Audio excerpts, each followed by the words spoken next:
We all want to feel peace in our lives. Peace in our choices, our beliefs, our relationships, and our environment. I've learned that this desired contentment is often found through holding on to less. When we pare down what we own, what we consume, and what we value, we're left with what's intentional, a personalized curation of what is important and true and useful to us.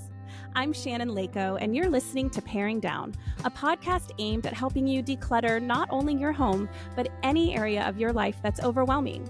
Here, we're having interesting and honest conversations about the physical and mental clutter that drowns out what truly matters to each of us. And together, we'll learn how to pare it all down, not for the sake of perfection or becoming rigid, rather so we can move through life with less overwhelm and more joy, wisdom, and peace. Hey, as promised at the end of the episode last week, I have Yeli Heidecker on the podcast today for you guys. So let me tell you a little bit about her before you tune into our conversation. Yeli is a mom of 3 kids, ages 5, 2, and 1. So she is in the thick of it. She was born and raised in Mexico and has her master's degree in business, but she's currently a stay-at-home mom and photographer, as well as a content creator, all about decluttering online. She has a huge following because of her authenticity. Yeli she tells it how it is. And I love that about her, with the most empathetic and kind nature. But there's something that just feels so real and refreshing about the way that she communicates. And I absolutely adore it.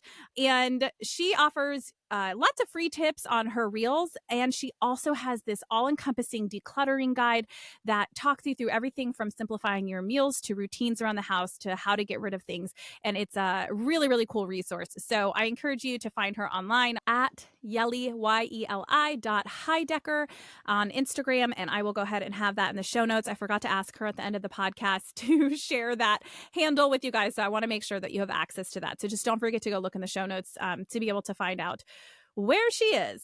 But let's go ahead and dive into this conversation with Yeli today. And we're going to be talking about this influencer culture and consumerism and that side of decluttering. So here's my conversation with Yeli. Hi, everyone. I am so excited to be sitting with Yeli today. A lot of you probably know Yeli Heidecker from Instagram. She's got a lot of you following her because of her authenticity and all these good things that I know I just told you about in her intro, but she's here. Hi, Yeli. Thank you so much for coming on the podcast. Hi, thank you for having me here. I'm so excited. I am too. Can you tell everyone in your own words a little bit about who you are and what you do? Sure. So I'm Yeli. I am currently a stay-at-home mom and I guess content creator. I do photography, but my main job is to stay home with the kids, take care of them and just like homemaking and all that kind of good stuff. I recently left I guess it would be almost a year since I left my job after I had my 3rd baby. So that's pretty much who I am and what I do in a nutshell. I love it. No, that's great. And I get it, man. The 3rd kid really sends you for a tailspin. Have you seen who's the comedian that does a whole bit about hanging out with people who have 3 or more kids is where it's at? Because, people with 1 kid, they follow the kid around and they're just really worked up. And then people with 2 kids, it's kind of like a carnival. So it's a little stressful. And with 3 kids, people are like, they're fine. They'll survive. I haven't seen it, but that is so true. After the 3rd one, you're just like, it'll be fine. Yeah, exactly. I'm like my poor 3rd child. He's not even 3 years old and he'll climb onto the counter, get himself a glass and pour some water into it. Yes. It's so outrageous. Well, another big part of what you do is talking about decluttering. Can you share why that became what you share on the internet? How did that come about? So I started sharing about it almost 2 years ago. And it all started after I had my 2nd baby. I was just, burned out. I was sick and tired of everything and everyone, basically. I lost, I guess who I was, and I had no clarity. I was 27 years old at that time. I didn't know what I wanted to do with my life. I was going through postpartum depression, anxiety, and unfortunately I was diagnosed with ADHD at that time. So I was going through it. And there was this one day that I vividly remember calling my husband. He was, so he's a pilot, so he's constantly flying. And it's so hard to, keep up with him sometimes. And I remember I was like, dude, I can't do this anymore. So at that time we were living, in far away from family. We had no friends, no community, nothing, it was, COVID time. And I was like, I don't know what to do. I'm sick and tired of this, and I'm sick and tired of being sick and tired. And I was crying, and I was like, I need to do something about the situation. So I was like, I have two options: to keep crying or to do something about it. And then he told me, what are we going to do about it? And then I said, well, for one, I know for a fact that I need to learn how to regulate my nervous system. And that was a big part. It played a huge part on my journey. And I started doing that, and little by little, I was like, I need more. So I started decluttering, like I knew that helped me. So I was kind of doing the process without knowing the science behind it. And I was just getting rid of things here and there. And I was like, no, like I'm going to go full force with it. And I was like, I had a purpose with it at that point. So I started getting rid of more and more and more. And I still felt isolated in a way. So I was sharing like my healing journey type thing. And then I started sharing about decluttering. And I was surprised. One day there was this video that went super viral. And I was like, whoa, I did not know people actually struggled with this like this much. And a lot of moms were relating to it. Like, I feel you, I hear you. I'm in the same, I had already, been in the journey for about a year at that time. So I just started, like, I started sharing and, like telling people how it had helped me. And here we are now, almost 2 years. Here we are, such organic growth, because this topic really is so relatable. And you present it in such a relatable way as well. You're not trying to pretend that your house is perfect. You're not there for just like that aesthetic look that, can be nice on our feeds. But I think that's what's so captivating about you, is that it feels very realistic, and I love that. So I'm curious. So you said you kind of already knew that decluttering helped you mentally. Why did you already know that? Did that have something to do with like your childhood and the home you grew up in, or where did that come from? I actually grew up in a very minimal home. Yeah, so I'm originally from Mexico. And the life in Mexico is quite simple. And I guess through my healing journey, I kind of came to the conclusion that I needed to get back to my roots. And I'm not talking about like my heritage roots. And I'm just like, I just felt like there was that missing piece, and I needed peace. That makes a lot of sense. And I remember my mom, cleaning all the time, not necessarily like put cleaning over us. I want to clarify that. I just remember her cleaning all the time, and how she would blast the music so loud, and she was happy singing, and we would do that with her. And that made me happy and brought joy. And like I said, we kept things very minimal. And I'm just like, my house is a complete wreck. At that time, it was a complete wreck. I'm just like, I piled up on things, and I'm just like, this is not working out. Like, I need to get back to something that is not so overstimulating. So I just, like, I remember I would bag things up, and I would be like, Mom, can you send like these bags of clothes to people over there in Mexico, like my family or friends that I knew over there? And she would be like, sure. And I was like, I don't want it. Just gift it. Somebody else would use it. And it would make me feel so free. And that's just about it. It just made me happy. And I'm like, I'm letting go of something, and I'm allowing something else to come into my life. Right. That's how I did it. But that one day that I called my husband crying, I'm like, something's got to change. Something's not working in this household. And I'm tired of crying to you all the time. Like, this house is a wreck. I can't. At that time, I was working full time. And like I said, postpartum depression and all of the things, I couldn't keep up. I couldn't keep up. And I said, I need to get back to something that brings me peace again. And then that's whenever I started like reading and learning and like just figuring out how letting go was in a way also like a nervous system regulation technique, which is something that we overlook a lot. Well, right. I mean, because it's so overstimulating, right? There's the decision fatigue and all of the stuff we're looking at. Our eyeballs don't know where to focus. And when you have 3 kids screaming all the time and you're already having them touching you everywhere, like tripping over shoes and piles is just like even worse. I mean, that makes perfect sense to me because I've experienced it too. What brand is your husband in Air Force or Navy? So he was in the Army, but he's a corporate pilot. So he was not a pilot in the military.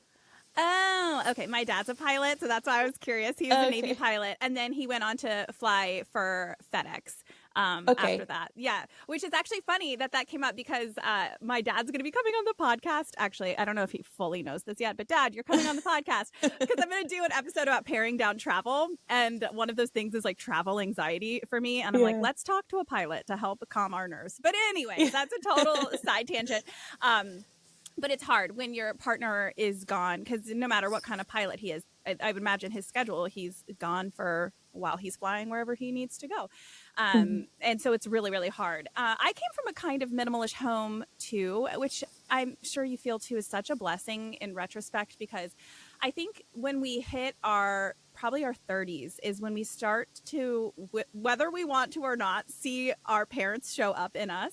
I imagine that there's some of that lingering simplicity that while in your 20s, you didn't consciously put into your life, that when you're in your 30s, there's probably a reason you knew to go back to that kind of a lifestyle in order to feel happier. At least that's how it worked out for me too.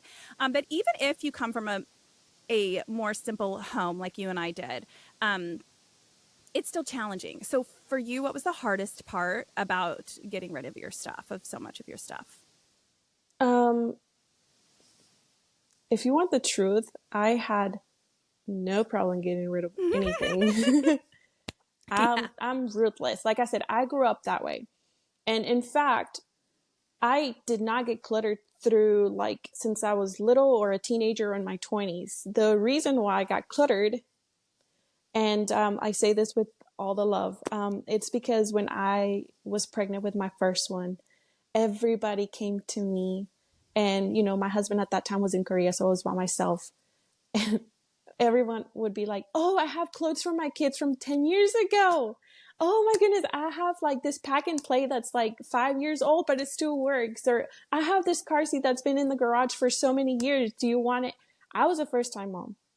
I was by myself. I had no idea what I needed, what I didn't. Everybody kept telling me, you need all these things for kids. And my brain, I guess my minimalist brain was like, no, you don't need all of that stuff. But then people are telling you, you do need it. They know better than I do because you're a first time mom. You know nothing, Yeli. Like, you just shut your mouth and take on everything. So unknowingly, I started just, getting a lot of stuff. And then my husband came back from the military and his big old semi full of stuff came with it. Oh, yeah. So I'm just like, whoa, that's a lot of stuff, babe. And he was like, we need all of this. Oh my gosh. Our husbands would get along swimmingly. Yeah. So his background is a little bit more on the hoarding side. Mm-hmm. I hope nobody. No, and it's not a bad thing. It's not a morally bad thing to be that way. Like there's perfectly good reason. So don't worry about it. Correct. We still love your husband. Right. So it was like, okay, babe, like we don't need all this stuff. So, time passed and it got out of control. It just got out of control. And I was just like, we have to get rid of it. So yes. I had no issues getting rid of it. I was just, like I said, I was getting rid of the things without really knowing the actual science behind it. Mm-hmm. It's interesting that you mentioned that the secondhand items are what caused a lot of clutter for you, because we need to definitely be mindful of that as we get rid of our stuff, to not place it upon other people who don't actually need it. There are people who need clothing and this or that, but to ask questions if you're giving it to someone specifically, to make sure like, hey, are you sure you really want this? Or like, by the way, if you end up not using it, please don't feel obligated to keep it, that I'm going to be sad or whatever. Yeah, it removes that guilt from you. getting rid of Right. it. Right. Exactly.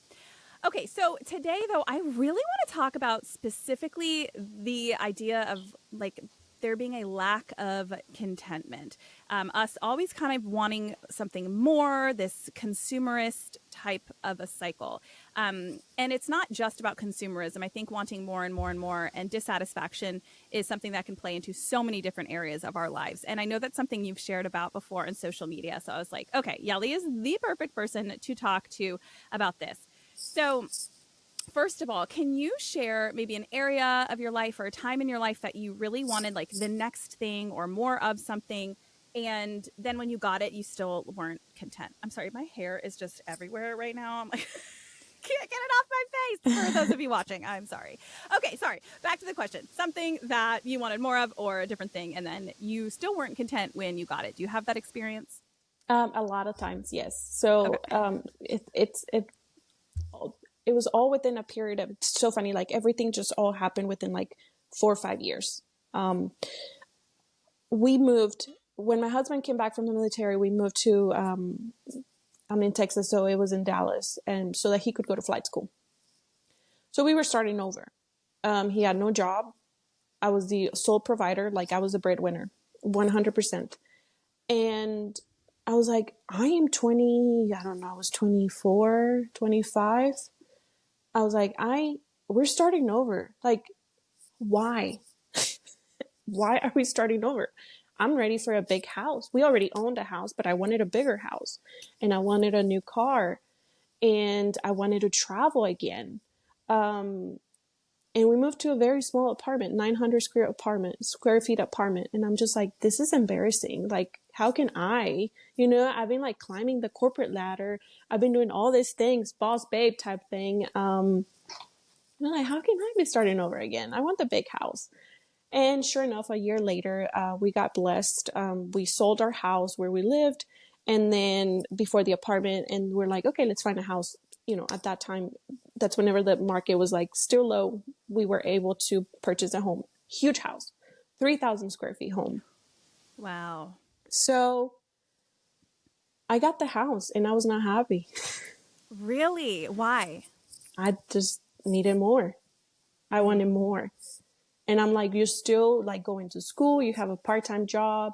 Like, I'm ready to make a lot more money and I need more money and I need all these things, like all the fancy things, and not necessarily to, I guess in a way, to keep up with somebody else. In this case, social media. And I was still like, there was still this void in me, like, I'm not happy with it. And that's kind of where, the whole healing journey, decluttering journey comes into place about a year after that I'm like, yeah, this is not working out.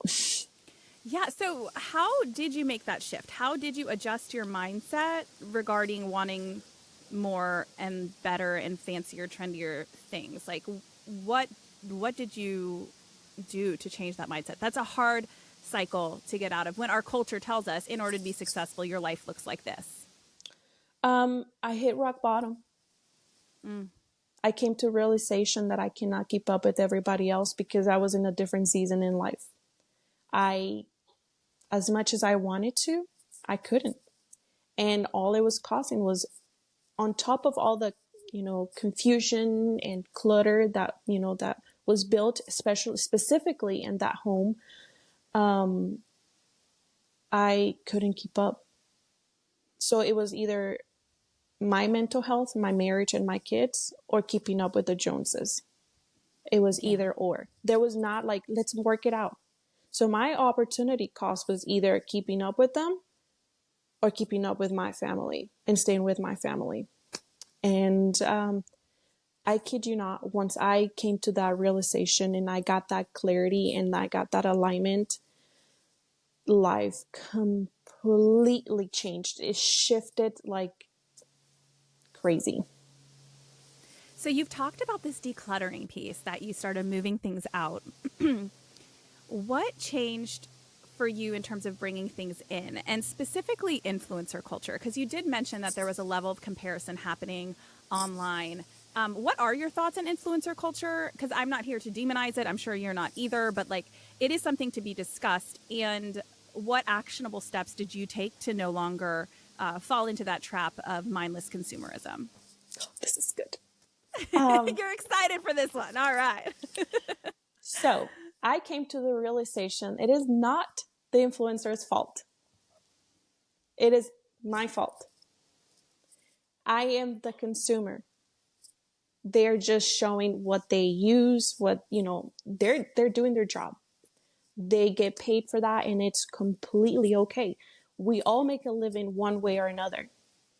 It is me and my lack of contentment with my own personal life that would drive me to buy things that I possibly want or didn't need, or I just wanted to keep up with somebody else for whatever reason it was. So do I say sometimes, hey, if you're feeling pressured to buy certain accounts, constantly unfollow? But I've always been very, very clear that it is just a Band-Aid, because that's not the problem. That is the symptom. The symptom. Yes, that's what I was thinking. That's the symptom of the problem. The problem is not the influencer. The problem lies within us, but we don't like to hear that, right? So I had to come up with that realization, like, Yeli, stop blaming everybody else for your problems. Okay? Same thing, whenever I got cluttered, I could easily say everybody brought all the things to me, which that was a problem. But the true problem, whenever I'm trying to get real with myself, it was me accepting everything and people pleasing, saying yes. I didn't know any better, though. At that time, I didn't know any better. So no one is to blame here. We just, through the decluttering and, contentment, you come to realize that maybe you are the problem, but we don't like to hear that. And from now on, we just live more intentionally. Yeah. There's two things there. Like, first is I always remind myself I did the best I could with the information I had at the time. Like, Correct. We cannot go to our past selves and just like kick ourselves. We can use it as an opportunity to learn how we want to move forward differently, but we did the best we could at the time. Like you said, when you were accepting those items and didn't know how to set those boundaries or even know what you needed as a mom. Like, it was a different time in your life. And I love what you said about the core problem when we're influenced is on us. I mean, there is a level of this natural inclination when we see something that we didn't even Correct. know we wanted to then want it. But it is on us to develop a level of contentment that says, oh man, that is a cute shirt and it looks so good on her, and move on, right? And we can take these practical steps. Like you said, we can unfollow people. Or if you love influencers, like there are some that I still follow because I like their families and I think they're fun and I love their style. But I have curated it to maybe 2 or 3, and they consistently say, you do not need these items. I have a lot more clothes in my closet because this is my job.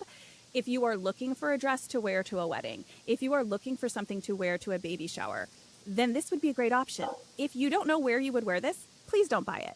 And there are influencers out there that are very, very cognizant of that kind of overconsumption. And so I encourage you, one that I personally love is Dress Up Buttercup. Do you follow her? Mm-hmm. Yeah, I love her. I just think she's so fun. Anyways, sorry. I don't think it's the influencer's fault. Like you said, we have that responsibility. And I wrote down some items here because I was just brainstorming this, that there's always this next thing that we could possibly, quote, need, right? So, Of course, water cups. I mean, that's the one that's like the hot topic right now. Everyone's talking about the Stanley, which is weird because like my friends have had the Stanley for like a year. So I'm not entirely sure why it suddenly a year later become like this hot topic. But right, there's always the next water bottle. There's always the next brand of white shoes, right? It's so bizarre. It's always, whether it's Golden Goose, which I could never afford personally, or there is Vejas, and there is, Nikes, and it's just always the next one that someone's wearing. Kid items, of course. Do you remember a year ago, or even longer than that, everyone got the Nugget for their kids, the kid couch that can turn into a fort? Listen, I have one too. And my kids don't play with it nearly as much as other people's kids. And it really works wonders for some people, but you never know what your kids are going to want. But that's like been one. Beauty products, right? This new curling iron that does it faster and better, or whatever. Kitchen appliances, whether it's this kind of air fryer or this Instapot. And I mean, the list goes on. And I share that because I want everyone to see or hear all of those things put together and realize how ridiculous it is, right? Because like our parents fed us just fine and they didn't have air fryers, right? Like we ate and we're Right. here, we're alive. You don't need the Instapot, like you'll survive. Is it, if it's helpful for you, great. But then your whole like kitchen is going to have a billion different appliances in it. And just think about even like the wastefulness of those materials used there. I mean, you can use a reusable water bottle all you want, but if you're getting a new one once a year, you might as well use the little plastic ones you're throwing away, because it takes a lot more plastic to make a reusable water bottle. You need to use Right. it a lot to get the use out of it. Anyways, and same for, kitchen appliances. It's just so wasteful. But anyway, I put them all together there because as I was thinking of them, it really impacted me to realize just how much we always want the next thing. Okay, so for you, what are some questions you ask yourself, or you encourage people to ask themselves before they buy something, in order to kind of know, is this going to be long lasting or is this just a fleeting trend? Like, what can we ask ourselves?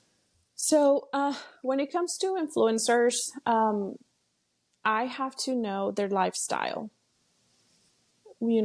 Also you kind of need to know where their tax bracket is. And that sounds awful, but it's the truth for a lot of people. Why am I going to try to keep up with somebody that makes $500,000 a year when I don't nearly make that much money, correct? So that is number one when it comes to influencers. Again, there is absolutely nothing. I don't see anything wrong with influencers when you pick the right people. That is my thing. You have to pick the right people. Things that I ask myself, or I encourage people to ask themselves, is like, how long have you wanted it? Does it solve a problem that you currently have? Would this make your life easier? Can you afford it right now? If not, then can you wait a little bit longer? Put it in a wish list, or, like come back to it in a month later. There's so many things that I want, and I see influencers post, or I see it on social media, and I'm like, oh, that would look so cool. Like, oh, I could use that. And I'm going to give an example. A treadmill that I recently purchased. So I just bought it too because of you. You yeah, influenced me. Okay, but keep correct. going. Well, see, but the thing is, like, I had been thinking about that one for a long time. And I'm just like, do I really need it? I can be walking outside. Like, am I really going to use it? Do I have the space for it? Do I have the money for it? And at that time, I was like, no, no, no, no, no, no, no, to every single one of my answers. But then there was this one follower that told me, I actually have one and I use it a lot because it gets very, very cold where I live. And I'm just like, I had just challenged myself to walk 1,000 miles for the year. And I said, Texas gets so hot. I'm not going to get up at 5 a.m. to walk because it's not possible for me with my husband's schedule, right? It just varies too much. And I'm just like, that is the need. Like, that is the question that I needed to be answered. It is a need at this point because I am challenging myself for a better, for my own health, my mental health and my physical health. And I purchased it. And it might have felt like it was an impulse purchase, but I had been thinking about it for a little while. And I just didn't have the need at that moment. And then somehow it came up. So those are things to kind of consider. Like, do you need it? Do you want it? Does it make your life easier? Can you afford it at that moment? Okay, I love, love, love those questions. That's brilliant because so many times, I think I've shared this on a past podcast, like I have figured out it's an impulse buy if I see it, and I will screenshot it now, including the website so I remember where it is, and I have a folder on my iPhone that I put it in, and it's called Things I Want. That's what the folder is called. And I will go back in there every once in a while and like look, and I don't want it. Or I will say, oh, that's really cute, but I'm so glad I didn't buy that. Like, I don't need that, right? It's so bizarre how just taking a pause and saying, I'm not going to buy this right now, asking ourselves these questions, waiting to see if we still want it in a month or two. Like, it's okay. You don't need it this second, So thank you for sharing those questions. Are there any items that you've ever challenged yourself to just stop buying for a period of time? Like, I am not going to buy any more, I don't know, blouses, sweaters, cups. Have you ever challenged yourself in that way before? Um, Not that I can think of like on top of my head, because mostly we budget for everything. And I think that Nice. kind of just stuck with us. Like whenever my husband stopped working and we're just like, yeah, we shouldn't spend the money, you know? I think that's why.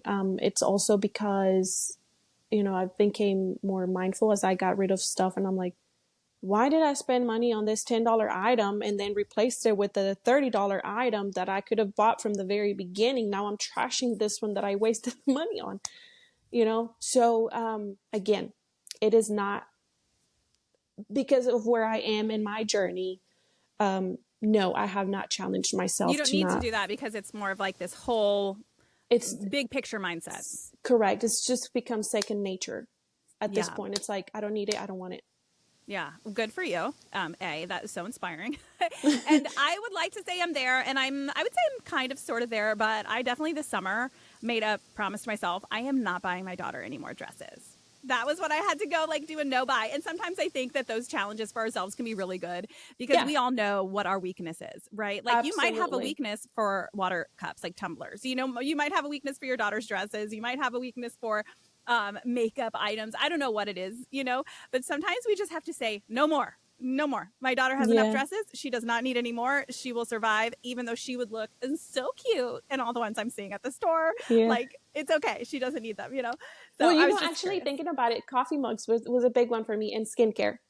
I just recently posted about it. I used to actually be a skincare junkie, and I mean, I'm talking about like I had tons of skincare, like a lot.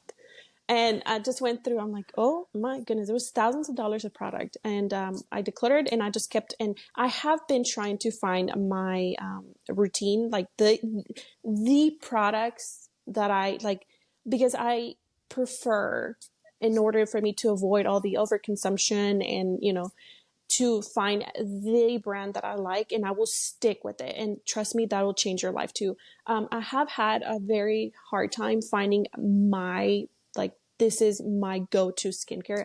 I just started like a couple of months ago, started using the one brand, and that so far I'm liking it. So once I fall in love with it, I'm just like, okay, I'm sticking with you for a very, very, very long time type thing. Yes, putting those blinders on and being like, if it ain't broke, don't fix it. But it's hard in society. You're like, maybe this one would be even better. Or like, I got Yeah. one zit last month, so maybe I'll get 0 if I use this one. Like, it's like Yeah. so ridiculous. I hear you. So thanks for sharing that. What do you think people are afraid of missing out on if we don't buy something that's trendy and cute? Like, what are we so afraid of? Acceptance. We all want to be part of something, and we all want to be part of and feel accepted and part of a community.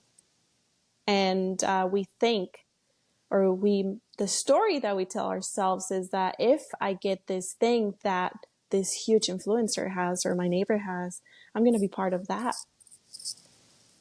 Yeah. But it's not really that. Again, it's all, we don't ever want to hear it, but it's all in us. Like, I would buy certain things and I'm like, oh, maybe so-and-so will think this, or like, oh, if I buy this for my house and I start making videos like this, then I'm going to be part of like this group. And no, people will love you for who you are, how you are. It doesn't matter what you do. And that is something that I take a lot of pride. I can be a little bit, funny and, try to make people laugh. And many people would consider me, I guess, an influencer, content creator. It doesn't matter. I just show who I am. And I believe that the people who truly want to follow me and truly want to be part of my circle and me be part of their circle, they're not going to be judging you no matter what. So like you said at the very beginning, like I just show the real. That's the way my house is. Right now we're in a rental home and I don't have like the greatest and latest. Would I want it? Absolutely. Absolutely. I would love to have the perfect home, but it's not feasible for me right now. And I'm not going to go buy again try to fit in and have the acceptance from other people, social media, for example, as a content creator, to fit in. Yeah. And my real people will find me and they will come to me. Right. In real life and online. And it's so interesting. Correct. I battle this as well because this can be for clothes or anything. Trying to remember that there's never been someone that I love in my life because they dress cute. You know, like that's really not that I don't respect someone more because I like how they style themselves. That's never been that. But for us, it's so weird. Like for me, even online, I would say more so lately because I've been showing up on my Paring Down podcast and page, like weight. I'm suddenly more like, oh gosh, if I lost weight, would more people be interested in following me because I feel like I look more aspirational, right? I mean, it's embarrassing to admit that, but that has crossed my mind before.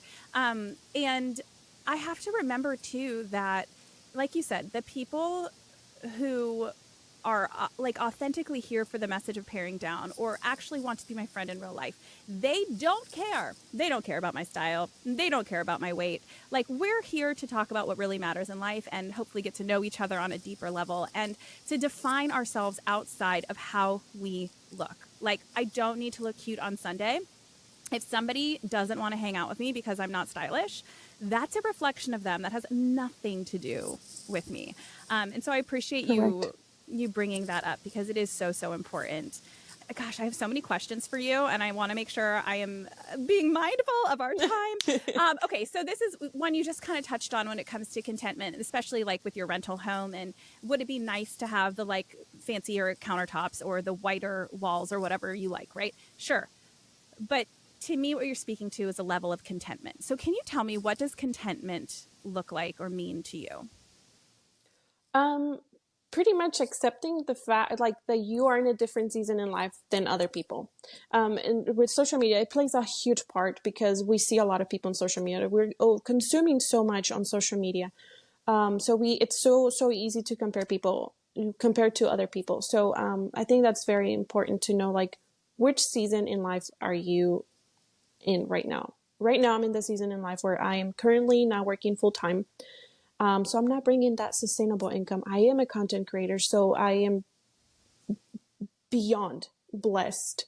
I mean, I can't even tell you how grateful I am to be able to bring even a little bit of income for my family, through doing something that I'm passionate about and, trying to help other people. But it's my season to slow down. It is not my season to go out there and hustle. I'm not saying that it's wrong if you are. For me, it is my season to slow down, and I can't compare myself to other people that are hustling or, I'm in the season where I don't have a community. I'm in the season where I don't have help around me. I'm in the season where I'm basically doing everything alone most of the time in my husband. So I can't compare myself with somebody else that they have family around. They probably have more means to be able to do the self-care and, like I'm going to get my nails done once a week, or I don't know how often people get their nails done. I'm going to go get my hair done every 6 weeks, or, it's not my season right now. So through learning that it is not my season, that's how I got contentment. Yes. I think about that too, it's interesting. You just said how, don't be offended. Like if that's what you do, I think when we feel a sense of contentment in our own lives, we are far less triggered by choices other people make, right? Like if you're really feeling content and good about where you are in life, if that means, like for me right now, I'm in a slightly more hustly season. I don't like that term, but you know what I mean? Like I'm kicking off this podcast and I have this part-time job and I'm running from here to there because this is bringing me so much joy. And I have the capacity to do that right now. A year ago, I certainly did not. Mental health wise and childcare health wise, I just did not have that capacity. But if you're triggered by what somebody else has or what they're able to do with their time or whatever, that could be a sign that you're lacking that contentment, which is one of my favorite things about our little online community in the decluttering world. I know you and me and Elizabeth and Sarah, and there's this kind of crew of us that would be considered, I guess, content creators in the decluttering and minimizing space. that have gotten to know each other. And something I've talked about with a few of you is like how I feel our community is so supportive, like more supportive than any other content community that I've ever been exposed to online, because there's this level of contentment. So there's not this competition between people, because we're all like, I'm good. Like, I feel really good about what I'm doing. And I don't know. I think it's just a reflection of people who are content is that there is kind of like less triggeredness when you see what other people are doing. Correct. Yeah. Once you get triggered for what somebody posted online and you feel like it's directed against you, it's a really good sign for us to step back and kind of journal. Why am I triggered for somebody else that posted that they, I don't know, let's just say absolutely love cleaning. Right. Or they went on this vacation or whatever. Yeah, I hear you. Okay. I'm so sad. I have so much more I want to talk to you about. So we'll just have to have you on again. This is totally good. I have 2 questions that I ask everybody at the end of the show. So the first one is, what are you looking forward to right now? And it can be big, it can be an event, or it can be as small as like, I am making pasta for dinner and I've been craving it. So what's something you're looking forward to? That's a very good question. Right now, I'm very excited for a lot of things. I just have like this huge gratitude. One, I'm very excited that I have had 2 good nights, like sleeps the last couple of nights. My baby finally slept a 5-hour stretch, and I'm like, because we were doing like 2-hour stretches, and if you know what I mean. It's not like, oh, babies wake up in the middle of the night. Yes, but not every 2 hours. That's like the newborn stage. So we had that newborn stage for a year. So I am so excited for that. I feel like that cloud that comes in your head. It's kind of like, whoo, I can see the sun now. All right, it's time for me to kind of get back to business in a way. So I'm so excited for that. I'm excited for life in general. I'm excited for, I redid my decluttering guide. So I'm so excited because I'm like, this is the one. Your decluttering guide that you offer, right? Oh, okay. Where can people find that? In my bio, just TikTok, Instagram, just about anywhere. Okay. At the end of this, I'm going to ask for all that information, and you'll give that to me, and it'll be in the show notes. But that's exciting that you have your decluttering guide. I'm so happy for you. Okay. And what is something that you've pared down recently? That's such a good question. What? I don't know. Shoes, nice. Actually. That's the last thing I did. Yes, that's right. Well, good. My skincare, that was a little while ago. So, but shoes. Both of those things. Yeah. It's ongoing. I did a poll recently, or kind of sometime in my stories, of like, how many shoes do you think you have? And we always think we have less than we do. When you start counting your shoes for real, it's wild how many we actually own. That is true. Yeah, I'm actually holding on to about 3 pairs of shoes that I don't wear for whenever I used to work at the office. So I'm not ready to let go of this yet. But they're not using up much space. They're not, giving me more work. So I don't consider that clutter yet. There you go. You got to be ready. Okay, Yeli, thank you so much. You are a gem, and it's been such a pleasure to get to see you face to face outside of DMs. Yeah, good to see you too. Thank you for having me. It was so much fun. You just listened to an episode of Paring Down with me, Shannon Leyko. If you enjoyed the show, it would mean the world if you can leave a review wherever you listen and share this episode with a friend. Those reviews really are what keeps a podcast on its feet for the long haul, and I will read every single one with a huge smile on my face, so thank you ahead of time. If you're watching on YouTube, don't forget to hit subscribe. Also, be sure to follow along on Instagram at Paring Down Podcast, where I offer lots of tips and inspiration for paring down, along with what's new here on the podcast. Till next time.